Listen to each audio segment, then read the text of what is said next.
Memory card കേസിൽ ദിലീപിന്റെ വാദങ്ങൾ തള്ളി ഹൈക്കോടതി ഉത്തരവ്. ജില്ലാ ജഡ്ജിയുടെ അന്വേഷണത്തിലെ മൊഴി പകർപ്പ് അതിജീവിതയ്ക്ക് നൽകാനുള്ള ഉത്തരവ് നിയമപരം. അതിജീവിതയ്ക്ക് അതിനുള്ള അവകാശമുണ്ടെന്ന സിംഗിൾ ബെഞ്ച് കണ്ടെത്തൽ ഡിവിഷൻ ബെഞ്ച് ശരിവെച്ചു. വിവരങ്ങളുമായി ബിനിൽ ചേരുന്നു. ബിനിൽ, ഉത്തരവിലെ വിശദാംശങ്ങൾ എന്തൊക്കെയാണ്?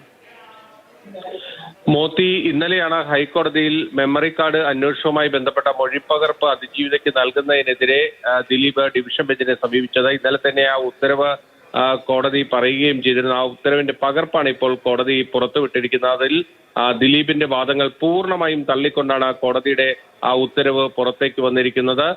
മെമ്മറി കാർഡ് അന്വേഷണവുമായി ബന്ധപ്പെട്ട ജില്ലാ ജഡ്ജി നടത്തിയ റിപ്പോർട്ടിന്റെ ഭാഗമായിട്ടുള്ള മൊഴിപ്പകർപ്പുകൾ അത് അതിജീവിതയ്ക്ക് കിട്ടാനുള്ള അവകാശമുണ്ട് എന്നാണ് കോടതി കണ്ടെത്തിയിരിക്കുന്നത്. അതിൽ നിയമപരമായി ഒരു തെറ്റുമില്ല, അതുകൊണ്ട് അതിൽ ഇടപെടാൻ കഴിയില്ല എന്നാണ് കോടതി വ്യക്തമാക്കിയിരിക്കുന്നത്. ഈ മെമ്മറി കാർഡ് വിഷയവുമായി ബന്ധപ്പെട്ട് അതിജീവിത നേരിട്ട മാനസിക പിരിമുറുക്കങ്ങൾ അടക്കം കണ്ടെത്തിക്കൊണ്ടാണ് സിംഗിൾ ബെഞ്ചിന്റെ ഉത്തരവെന്ന് കൂടി ഡിവിഷൻ ബെഞ്ച് വ്യക്തമാക്കുകയും ചെയ്തിട്ടുണ്ട്. ശരി, പിന്നെ